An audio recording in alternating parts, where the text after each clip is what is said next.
Thank you. Thank you. Yeah. So today I'm going to talk very little so that you talk a lot and we get as much from you as possible. But I think that it's been very educating. It's been very enriching. Some of the feedback I get points to this fact that there's a lot of information that we have shared, which is not just talk. Sometimes you get people to come on the show and sometimes there's a bit of talk, but this has been relevant to purpose. Should I say fit for purpose? And all the thoughts that we have shared have indeed helped our listeners. I'm hoping that when we open the phone lines today, they'll be able to call in and we'll get very interactive and share a lot of thoughts and get the last juice out of you, if that's possible. If you just tuned in, this is Masterclass on your superstation Joy 99.7. Keep your dial right here as we continue with today's conversation. Today we'll be looking at the final aspect of our conversation, which is the execution gap. The execution gap. Richmond, if you will, just do a quick recap of what we did last week or what we've done in the last 3 weeks and what we'll be doing today, and let's sort of bring the conversation to a close, if you like. Right. So good afternoon, and we'll do our best today to make sure we capture almost everything that is outstanding on this topic. So for the past 4 weeks, we've been looking at managing talent for profitability, or talent management for profitability. And our focus has been on how you connect strategy, people, and process ultimately to make you profitable. But largely we have been looking at the people side, the people strategy side, in terms of how you let your talents work to change your bottom line, particularly in these times. So when we began with week 1, we looked at an overview and we put that in context, particularly with the global pandemic and how it has affected the economics of the world. And then we zeroed into sub-Saharan Africa and we looked at how the coronavirus situation has affected work and business and how it is even linked up to why you must take the subject of talent management and profitability a little bit more serious than you might have. Then from the overview, the subsequent week, we looked at what we call the key components of talent management. So we looked at the entire value chain of talents, from hiring, attracting, all the way through interviewing, developing, getting the right set of people, and then putting them into a contract performance management system, giving them the right tools, the right skill set, the right working environment, the culture, the systems, and things like that, to the point where now they deliver the exact goals or the exact deliverables that has been signed. And then we looked last week, we looked at what exactly are the most important strategies that are right in the application of your talent. So we looked at applying the right strategies and we shared a number of thoughts last week. So far, let me say that the feedback has been great and a number of businesses have asked that we walk them through practically to get them to make this a reality, going particularly into 2021.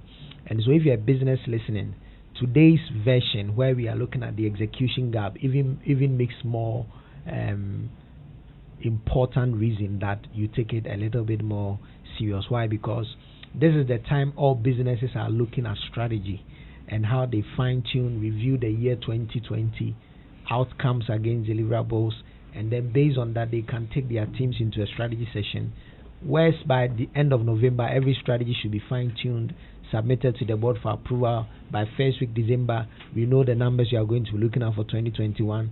We know how everybody is contributing to same, and then we even begin 2021 in the last month of 2020. If you don't get this done and you now begin to think about strategy, goals, and objectives in the first month of 2021, you'll be late already, and you will not be able to manage the ties and things like that. So, how do you close the execution gap?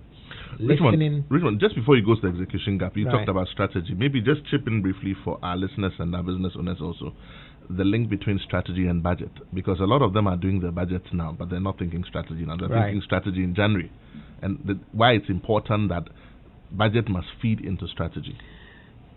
So when we say strategy is the 360-degree outlook of what the organization wants to become. And so it has the people component, it has a process component, and then it has the budget component. And so I have said time and again that the key components of talent management and profitability, one of the critical ones is how you link strategy and budget. And if you look at the two constructs we shared from day one, there is a strategy part and then there's a talent part for profitability. And so don't just look at budget, don't just look at targets, that this is what we want to achieve. It is actually of no use when it doesn't sit at the center of strategy. Because strategy is about what you are going to do to achieve what you want. And if that is not captured, if that is not clarified, it's one of the reasons why there's an execution gap. And I'll explain it when we get in there.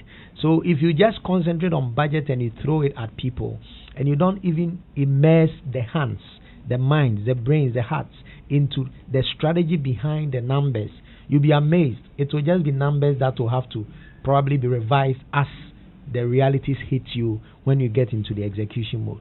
And so when that situation happens, when you are just looking at budgets or targets, and it has virtually nothing to do with strategy, there will be an execution gap. I can promise you that.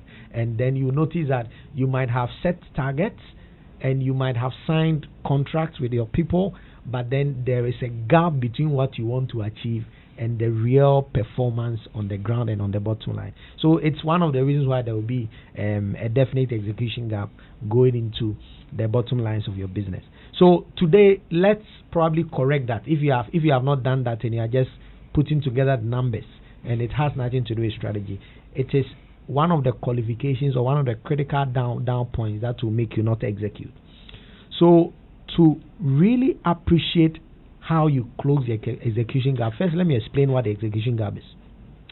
The execution gap is simply the difference between the specified outcomes of profitability or any deliverables organization sets and the inability to bring it into closure.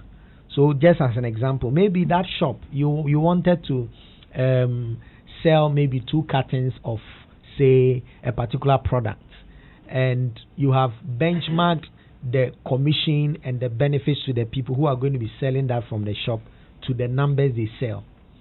Now, it is based on that you have made revenue projections, and it's out of the revenue projections that you have taken out your cost element and even projected for profit after tax and all that. And those ones are probably even determine how you are going to be expanding the business, how you are going to be putting in a number of investments.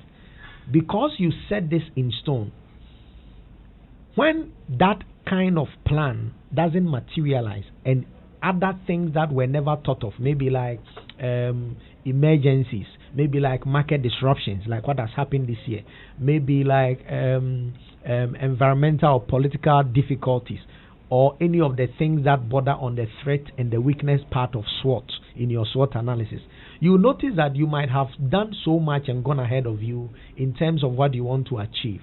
But then day in, day out, you don't see the things you said you wanted to achieve. And there seems to be a very vast difference between your anticipation in terms of what you want to achieve and what your team or your talents are bringing to bear every day.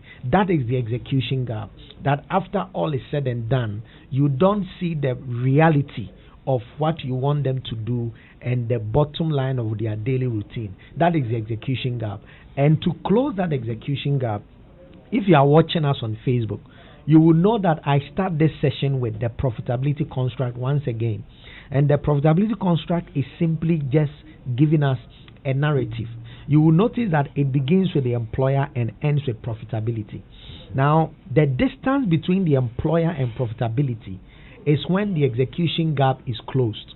And all the things in there at the center of this diagram is what makes the execution possible. Because execution is getting things done when they are supposed to be done, by what time and all that.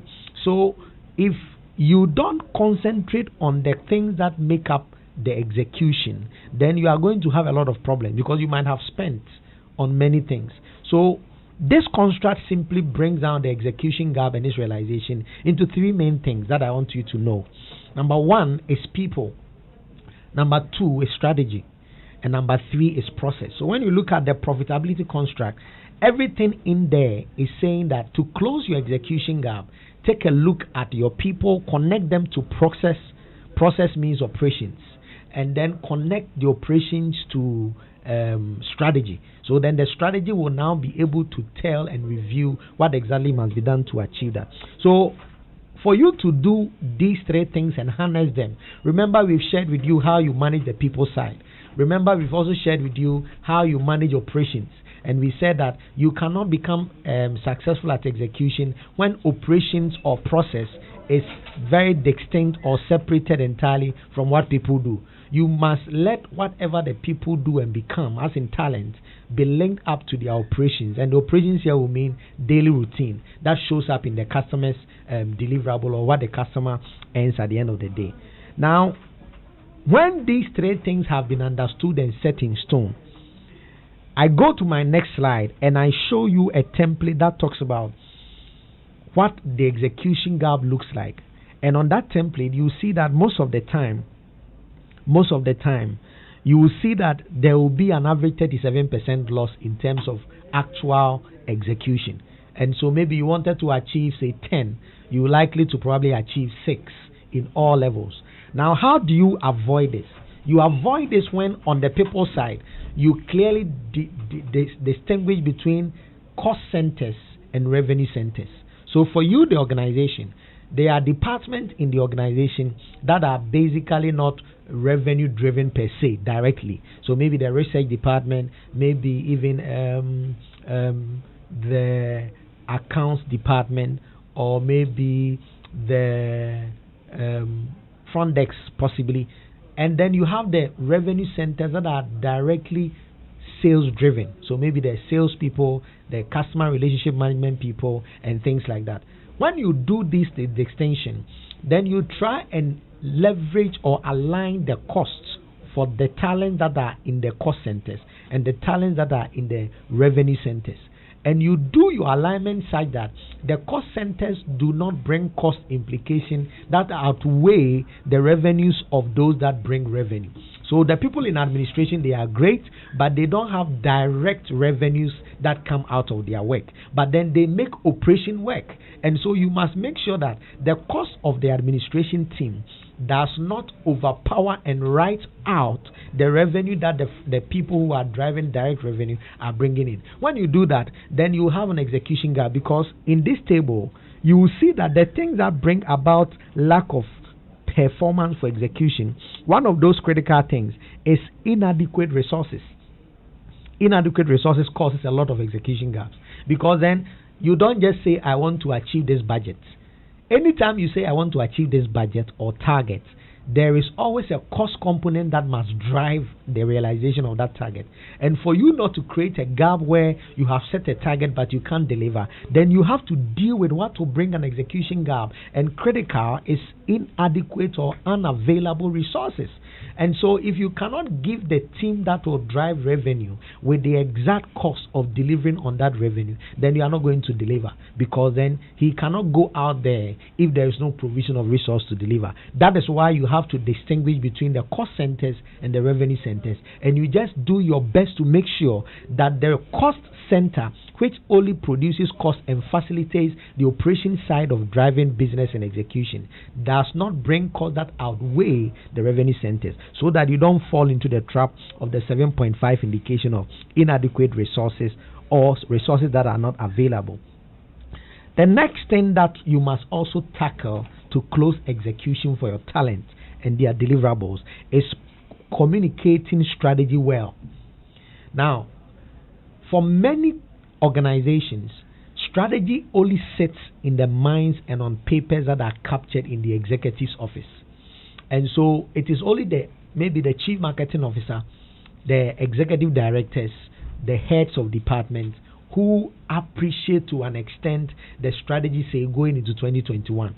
Because probably they've gone into a strategy session, sometimes with consultants, sometimes with head of strategy and things like that. And the knowledge and the understanding and the execution of how they are going to achieve the budget sits only with them. And it is not communicated the same way they appreciate it to everybody in the organization. When that happens, you'll be amazed that because the people do not appreciate strategy the way the top appreciate it, then there will be no involvement and there will be no commitment, because there is a disruption in terms of how strategy is appreciated. So that from the word go, everybody appreciates why the organization is going the direction it is going, and everybody can contribute their effort and their part to make it work. So from now, make sure that in addition to certain strategy, it is communicated clearly and everybody sees the strategy the same way the leadership sees strategy. If you don't do that, you'll be amazed that you are at the top and you are supposedly the convener, you are supposedly the custodian of strategy, but the people who have their hands on down on the ground and boots on the ground to deliver strategy may be doing something else that is entirely opposite what you want to achieve. And when that happens, you notice that for poor communication of strategy, you will not get things executed the way they should be. The next important one is actions that are required to execute. Actions that are required to execute. You know, if you want to close your execution gap in your organization, it is not just about budgets, or it is not just about anticipations, or it's not just about expectations. It's about what must be done. And usually we leave what must be done undefined. And we assume that because the person has a job description, because the person has a target to perform, because the person knows that if he doesn't perform, he can probably be referred into a performance improvement program, and if he fails that also, he may be shown the way out. We usually don't define what is expected in terms of action. So we agree that this department and that department, this is your contribution to strategy in executing what we want to achieve. Every team leader must clearly communicate that strategy, one, and number two, must define as much as possible what must be done on a daily basis to achieving that strategy. If you just leave it as it is, sometimes maybe in the name of I don't want to micromanage. Micromanaging is when you have defined the action points and almost every now and then you are still telling them what to do. But we are talking about defining clearly what success looks like and telling them what must be done when you have discussed together. So you don't also just come and say this is what we are going to do. Sometimes you even have the way out to tell the team what they are going to do, but you think for them with them. If you think for them with them, they own the action points and they deliver it as if it's their own. So you must shepherd the strategy and the action points defined together with the team. And that is why it's important that particularly in times like this, companies must go into their strategy sessions together with everybody, sometimes in teams, so that strategy is broken down and deliberate action points are defined clearly for everybody to appreciate. So actions that are required to execute on deliverables must be clearly defined. If they don't, you'll be hot in terms of execution. Then the next important thing is accountabilities for execution. Having defined the actions, everybody in the organization must see what they are accountable for and how it traces up from what they do to the bottom line in terms of strategy. And this is important. So in your people war room, you should be able to pick every team, and in every team, you should be able to break down everybody's deliverable in terms of what exactly it is they are accountable for and trace it to what they are doing together with strategy. And so when everybody meets as a team, they can tell for every single individual their accountability. It's clearly defined. Everybody knows what is it they are supposed to do. They don't always have to wait for you to tell them what they should do. If that is also clearly defined, then even when you are not present, execution continues. If you don't do this, you would always have to be present before things are done the way they should be done. But that is not leadership. For you to lead well, it must be so clearly defined in terms of actionables and accountability such that even when circumstances and difficulties and emergencies take you away from the team, business execution still runs and you don't need to be there. If this doesn't happen, you notice that anytime there's a small change in leadership, everything comes to ground zero, and the team will be waiting for another leader to come and then bring up reason, to come and bring up energy to fight, because they don't know what to do next. They lived each day by your instruction. When that happens, there will be execution gap. The next thing is organizational silos and culture blocking execution. I have had problems with this in many organizations I've consulted for, that you get into the organization and the accounts department is a silo.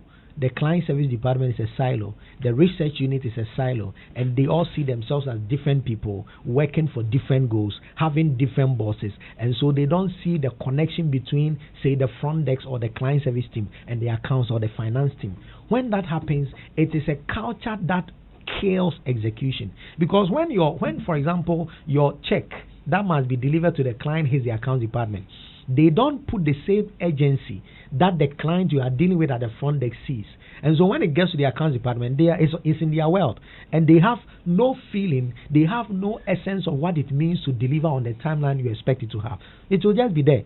And sometimes when you even follow up on them, they think you are becoming a bother, because there is a disconnect between what you are doing and what they are doing. And it's as if you are different companies, particularly when the organization have different executive directors and they don't report under one boss.